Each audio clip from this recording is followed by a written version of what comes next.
إن الحمد لله نحمده ونستعينه ونستغفره ونعوذ بالله من شرور أنفسنا ومن سيئات أعمالنا من يهده الله فلا مضل له ومن يضلله فلا هادي له وأشهد أن لا إله إلا الله وحده لا شريك له وأشهد أن محمدًا عبده ورسوله وصلى الله تعالى على خير خلقه محمد وعلى آله وصحبه أجمعين أما بعد زما قابل قدر عزتمند ومسلمانانو کشرانو مشرانو رونو پرانی جمعه کې زمون موضوع د نبی صلی الله علیه وسلم سره د محبت کولو شرعي حیثیت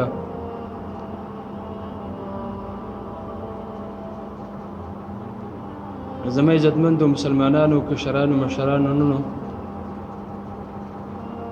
د نبی صلی الله علیه وسلم سره مینه او محبت کول د په هر مؤمن باندې فرض دی که یو سړی د نبی علیه الصلاۃ والسلام سره مینه او محبت ونه کړي دغه سړی مؤمن نشي جوړېدی بیا د الله د پیغمبر صلی الله علیه وسلم سره معمولي مینه هم نه بلکې د خپل مور او پلار او د رونو او د بیبیانو د قوم قبیلې نه زیات مینه او محبت الله د پیغمبر صلی الله علیه وسلم سره کول دا په موږ باندې فرض دی د نبی علیه الصلاۃ والسلام سره مینه او محبت دا فرض عین دی په موږ باندې د قرآن او د سنت نه یو څو دلایل تاسو ته د وخت مطابق بیانوم الله سبحانه وتعالی هغه انسانان ته زورونه ورکړي ده چې د نبی صلی الله علیه وسلم سره د خپل پلار د خپل بچو د بیبیانو د ورونو او د قوم او د تجارت او د کورونو سره زیات مینه او محبت کوي یعنی د الله سره او د رسول سره دون محبت نه کوي لکه څومره چې د خپل پلار بچو او د بیبیانو سره د مال او د دې سره مینه کوي نو په دې باندې الله رب العالمین ډېر سخت الفاظ استعمال کړي بلکې هغه کسان ته الله سبحانه وتعالی د عذاب دراتلو دمکی ورکړي ده که تاسو د الله او د رسول صلی الله علیه وسلم سره زیات مینه او محبت نه کوئ نو په تاسو به د الله رب العالمین عذاب راشي په سورة توبه 24 نمبر کې الله تعالی فرمایي يقول إن كان آباؤكم وأبناؤكم وإخوانكم وأزواجكم وعشيرتكم وأموال اقترفتموها الله سبحانه وتعالى فرمایي ای پیغمبر ورته وایا إن كان آباؤكم وأبناؤكم چې وایي چې ستاسو پلاران او ستاسو بچي ستاسو رونه او بیبیانې وعشيرتكم او ستاسو قبیله واموال اقترفتموها واغه مال چې تاسو ګټلې ده وتجاره تخشون كسادها واغه تجارت چې تاسو دغه په کوټه کې دوه باندې یریږئ زما د تجارت به خراب شي ومساكن ترضونها او اغه زینو چې تاسو خوغوي بأحب اليكم من الله ورسوله وجهاد في سبيله ان د الله او د رسول او د جهاد په سبیل الله نه زیات غوړه دي ان استاد اعمال او استاد قبيله او استاد بچي استاد اولاد د الله نو د رسول او د الله په لار کې جهاد کول زیات غوړه دي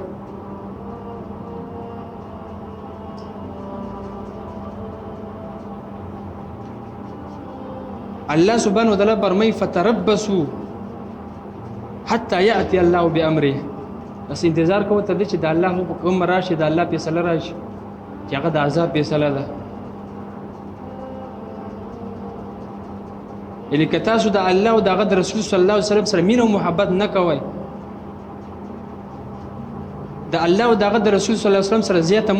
محبت تاسو د خپل پلار سره د خپل کورالو سره د خپل بچو سره کوئ نو بیا د الله رب العالمین د عذاب انتظار کوئ والله لا يهدي القوم الفاسقين. الله سبحانه وتعالى د فاسقانو سره فاسقانو خلکو ته الله هدایت نه کوي.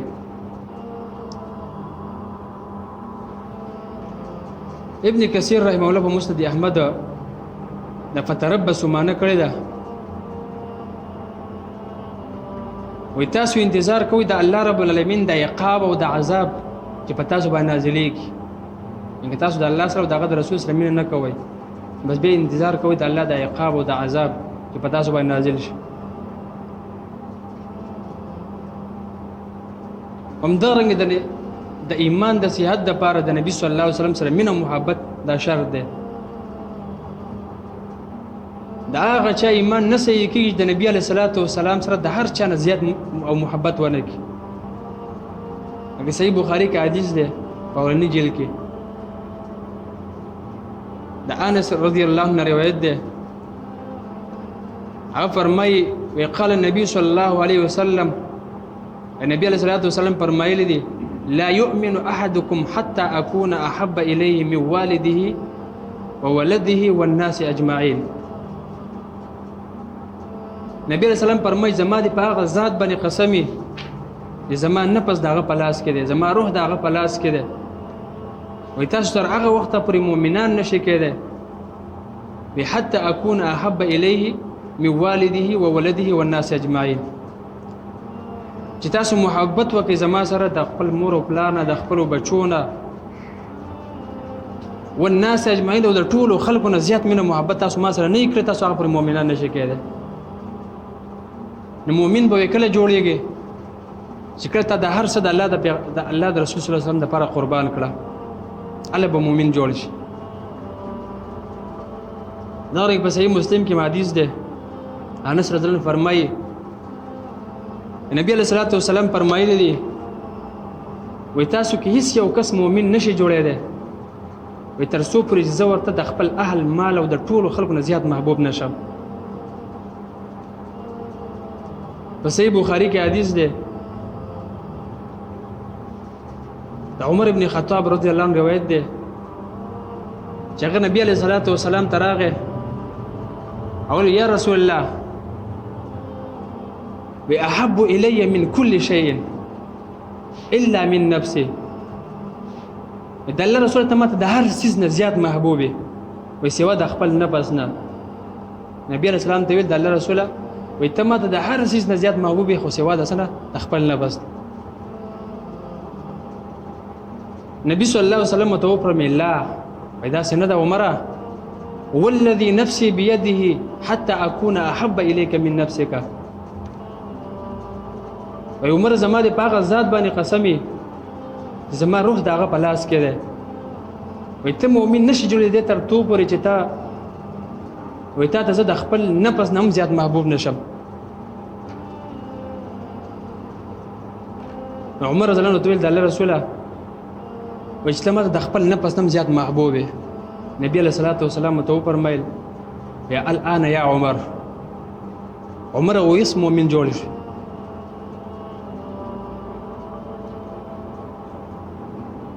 د نبی صلی الله علیه وسلم سره مینه محبت کول،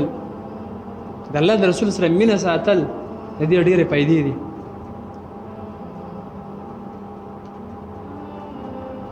د نبی علیه الصلاۃ والسلام سره مینه محبت کول په دې باندې انسان ته ډېرې فائدې حاصلېږي. اولې به نه حاصلېږي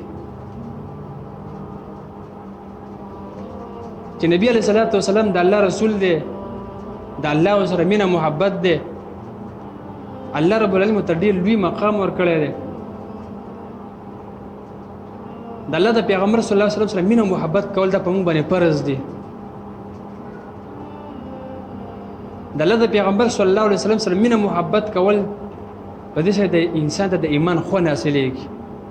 ته به د ایمان په خوند باندې الله پوه شي کله دا د الله د پیغمبر سره مینه محبت شروع کړه.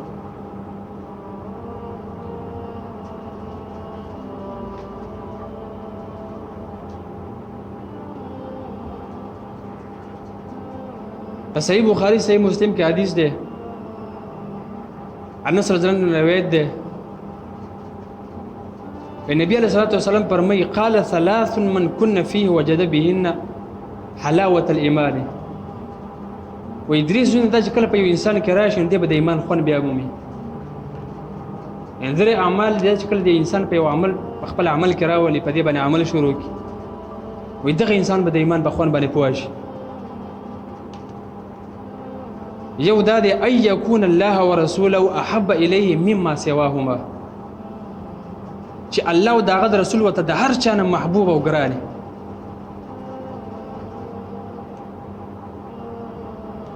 او دیم و ان يحب المرء لا يحب الا لله، د هیڅ چا سره مینه نه کوي مګر د الله د رضا لپاره. که چا سره مینه محبت د دنیا د وجه نه یا بل څه د وحدي د وجه نه کوي، بلکې د رب العالمین د رضا لپاره دغه سره مینه محبت ساتي. زما مسلمان ورور د سره مینه کو وي ته به د ایمان په خوند باندې پوه شي. او دریم دا و ان يكره ان يعود في الكفر كما يكره ان يقذف في النار.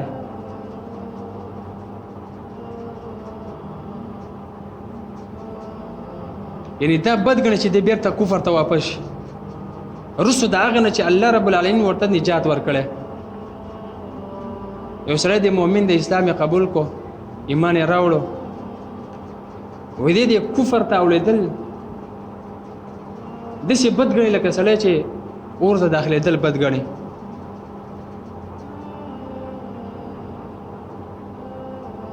لکه څرنګه چې دا سړی دا بدګنی چې زه دې اور ته وغورځولی شم وایي دغه شانې دا سړی د اسلام نه کفر ته اولیدل هم بدګنی. وایي دا سړی به د ایمان په خوند باندې پوه شي.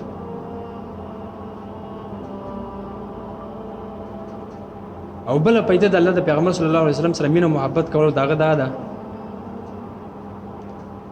چې دغه انسان چې کوم د الله د پیغمبر صلی الله علیه وسلم سره مینه محبت ساتي د مینه محبت دې ته نه وایي چې صرف په خوله وایي چې زما د الله د پیغمبر سره مینه ده. مینه محبت دې ته ویل کېږي چې ته د الله د پیغمبر دپاره هر څه قربان کړي. چې کله وخت راشي نو بیا پته لګي د انسان څوک د الله د پیغمبر سره مینه کوي. کله د الله د پیغمبر صلی الله علیه وسلم د یو حدیث واوري ته په عمل شروع کې دي ته مینه ویل کېږي.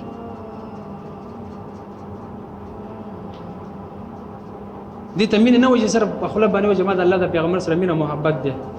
ته د الله د پیغمبر صلی الله علیه وسلم حدیث در ورسېد ته په هغې باندې عمل شروع دې ته مینه محبت ویل کېږي. نو کوم سره چې د الله د پیغمبر صلی الله علیه وسلم سره مینه محبت ساتي دغه انسان په جنت کې د الله د پیغمبر صلی الله علیه وسلم سره ملګری دغه ګاونډي وي.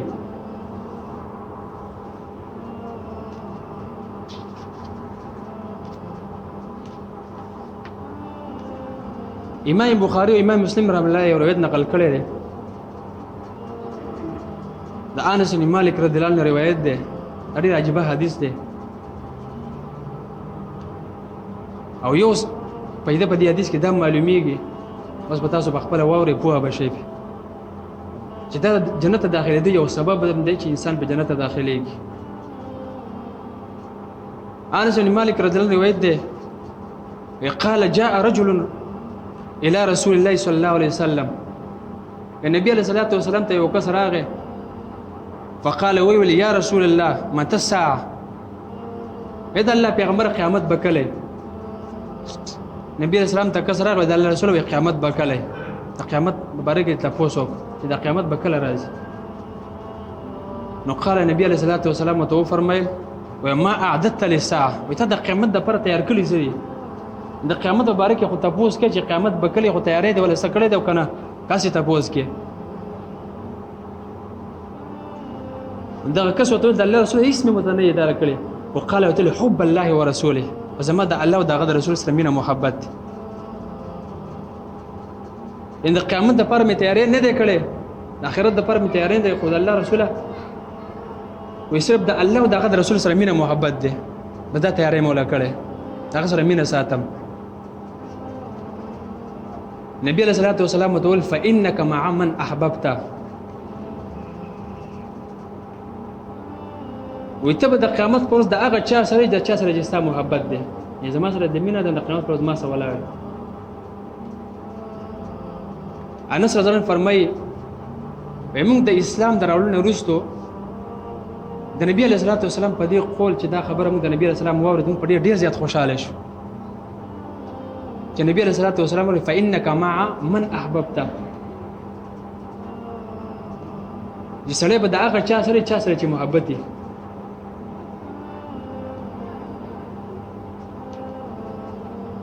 انس رضی الله عنه فرمایي چې زه د الله او د رسول صلی الله علیه وسلم سره د ابوبکر سره د عمر سره زه د هغه سره مینه لرم اگر که د دوی په شان عمل نشم کوله اگر که د دوی په شان عمل مې نه دی کړی وی فارجو ان اكون معهم خو امید لرم چې زه به د دوی سره یم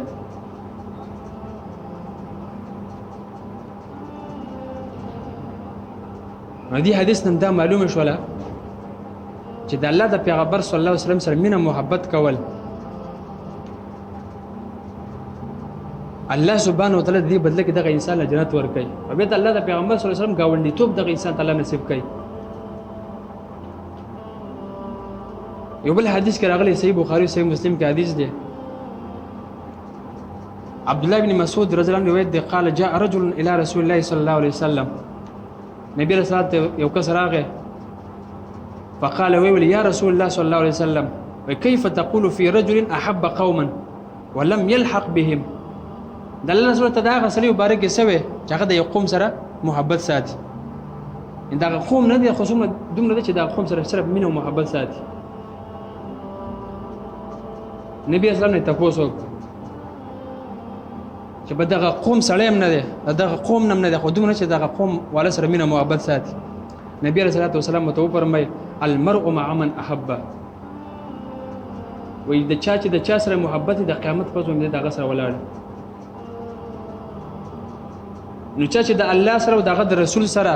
د صحابه کرام سره تابعین سره د تبع تابعین سره د علماء سره د نیکانو خلکو سره مینه محبت د قیامت په ورځ باندې دغه سره په سب کې ولاړ او د چا چې د ډمانو سره د ډاکوانو سره د غلاګرانو سره د شرابیانو سره د چرسیانو پوډریانو سره مینه محبت د قیامت په ورځ دغه سره ولاړ صفه حدیث